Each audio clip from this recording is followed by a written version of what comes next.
Fortunatamente, insieme alla canapa, abbiamo anche perduto uno dei più importanti medicinali mai conosciuti dalla storia umana. Cannabis has been used medically since the year 2800 BC, when Emperor Shen founded the science of Chinese medicine. Wounds sustained in battle were bandaged in cannabis leaves. Marijuana was found in a 1600-year-old skeleton of a woman giving birth near Jerusalem. Medical literature of the time indicates that marijuana had the power to increase the force of uterine contractions and to provide a significant reduction of labour pain. References to marijuana are also recorded in Egyptian, Assyrian, Greek and Roman writing from the same era. On the Indian subcontinent, marijuana is found in many preparations in ancient Ayurvedic medicine and is still widely used today. Alla fine del XIX secolo, più del 30% delle medicine disponibili in America conteneva cannabis. Le sue qualità terapeutiche sono quasi quanti i prodotti diversi che si possono estrarre dalla canapa. Prevenzione di nausea e vomito causati dalla chemioterapia, anoressia, dolori causati dai tumori, danni alla spina dorsale, glaucoma, debolezza muscolare. In 1972, the US Drug Enforcement Administration's senior judge, Judge Francis Young, commenced hearings on marijuana. He came up with a 60-odd page opinion saying marijuana is probably the safest drug in the pharmacopoeia, and it certainly has medical utility. Cannabis has also been proven to be of therapeutic value in the treatment of AIDS, multiple sclerosis, paraplegia and quadriplegia, asthma, epilepsy, pain relief, and other ailments. It has also been used as a topical antibiotic and analgesic. Today, doctors across the whole world are asking for the right to use cannabis as a treatment for pain, especially for cancer and AIDS. Marijuana is much less dangerous than many other substances in less restrictive schedules like morphine and cocaine, not to mention the unscheduled legal mass killers, tobacco and alcohol. Of course, marijuana does have proven medical usefulness for some conditions. I'm Dr. George Lundberg, editor of MedGen Med. Cannabis is medicine, it's not a joke, and let's get into that. 1949, there was a study done showing that marijuana was useful in relieving seizures. Dr. Donald Tashkin is a very good researcher at UCLA. He also found in a study that I think he was surprised at the results that the incidence of lung cancer in people who smoked cannabis was less than the incidence of lung cancer in people who smoked nothing at all. One study that we did looked at patients with HIV-related painful peripheral neuropathy, which means nerve damage in the hands and feet. Very difficult problem. Non-steroidal anti-inflammatories don't help, opioids don't help, acupuncture doesn't really help. So we gave people cannabis, and we saw that it helped. And from our pilot study where everybody smoked real cannabis, we then decided to do a placebo-controlled trial.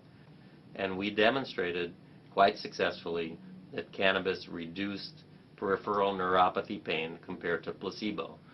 Breast cancer kills more than 41,000 American women every year. Researchers in the San Francisco lab are working to shrink that number, and they're doing it with an unusual weapon, marijuana, or at least a compound from it. And what we found is that this compound called cannabidiol was particularly effective at inhibiting aggressive breast cancers.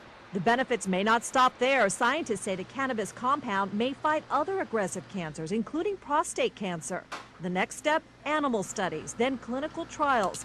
So it may be several years before patients may benefit from a cannabis cancer fighter. Despite its undeniable potential as the natural, renewable alternative to a synthetic world, the hemp plant, by federal law, still cannot be cultivated in the United States.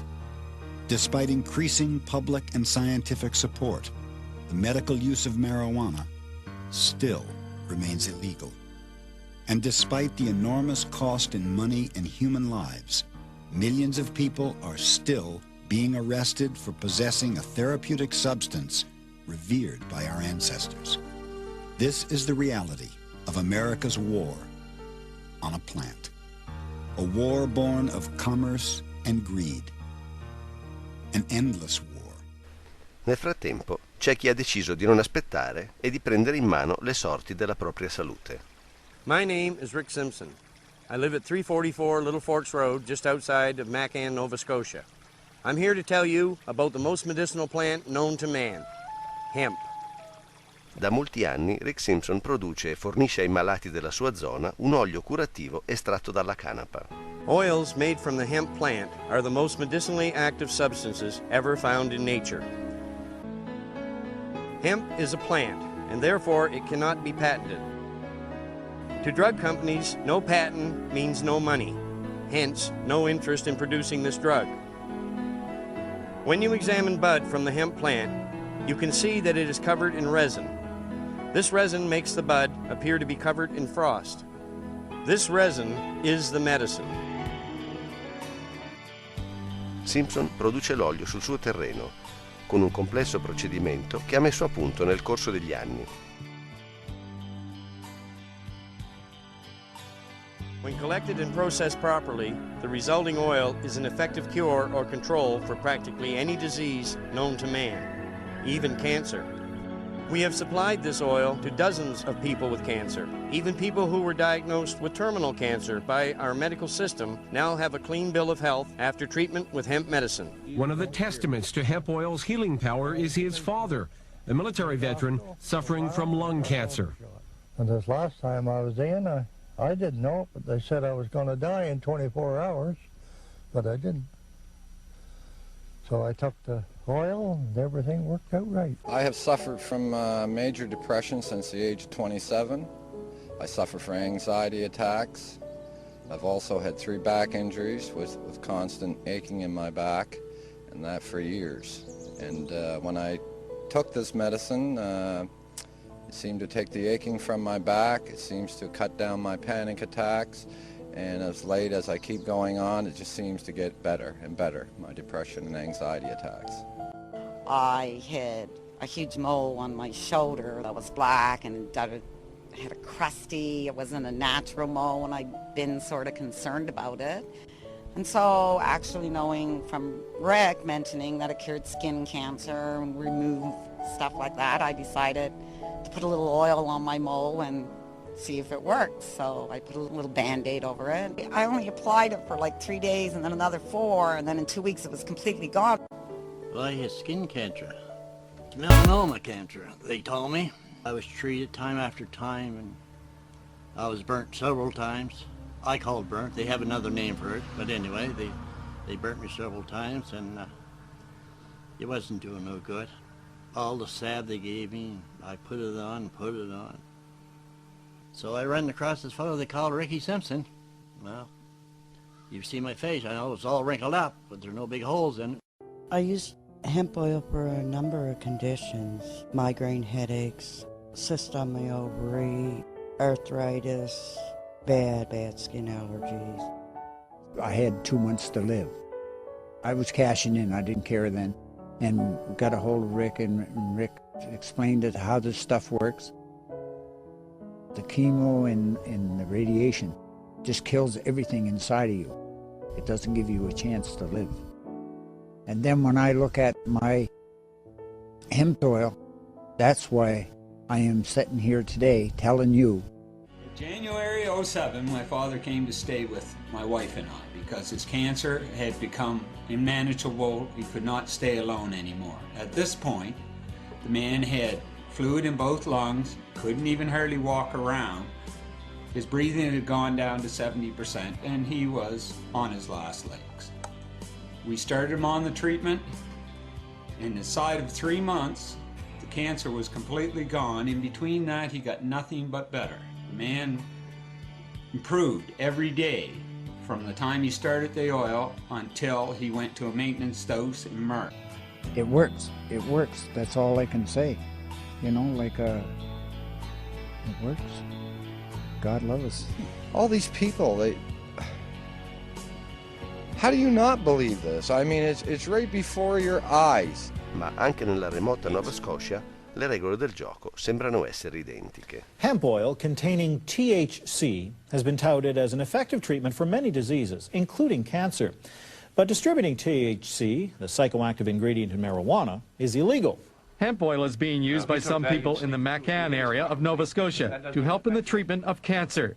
Now they're worried their hemp oil will be taken away. People are being very scared of the RCMP coming in their home and taking their medicine from them, and A quel tempo Rick Dwyer era il presidente della sede locale della Legione Reale canadese. That's when we proceeded to call in these politicians, our health professionals, and our enforcement professionals, and all the people who should have been contacted over this issue.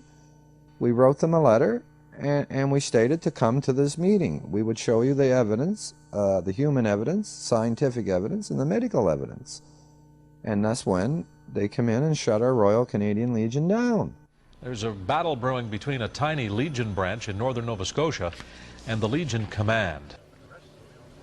The doors are locked here at the Royal Canadian Legion in McCann. Even past President Rick Dwyer can't get into the building.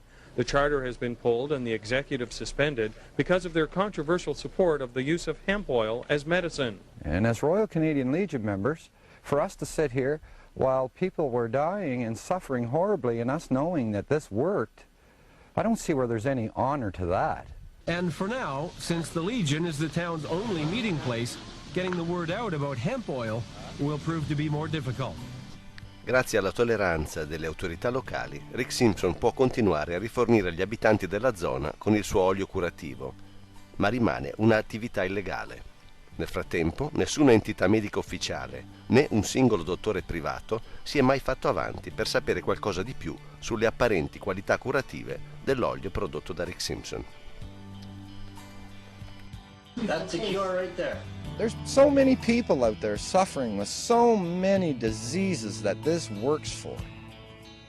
And at nights I don't sleep very well because I think of those little children that are being poisoned and that are being fed chemotherapy and radiation and infants. And this is so horrible.